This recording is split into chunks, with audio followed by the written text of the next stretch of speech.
problema na naman ang E3 ng aking wash. Kaya tara, ayusin natin.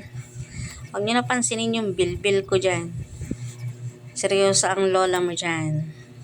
Hindi ko alam kung sigurado ba ako sa ginagawa ko. Basta nilakasan ko lang yung loob ko, bala na. Ayan, problema na naman ang E3 ng aking washing. Tinanggal ko na yung sensor niya. Ngayon nag-E3 na naman. Kaya tinanggal ko ulit yung isa pa. Ayan, binaypass ko na lang sila. Ngayon, gumagana na.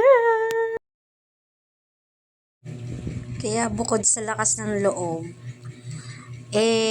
manood ka rin ng YouTube. Dun lang yan.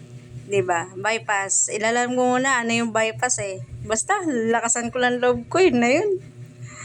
Bahala na masira, ganun na lang. Yan, okay na siya. Gumagana na siya ulit. Makakapaglaban na ako ulit. By the way nga pala, sira yung spring yan. Inaayos yan ng aking Diyosawa kahapon. Tapos nag-E3 na naman siya.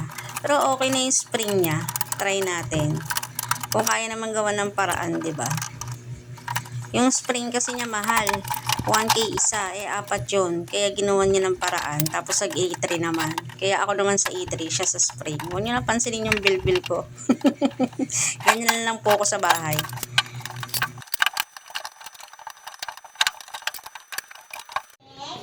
Ngayon, itry natin siya kung mag-E3 pa ba. Yan, umikot na.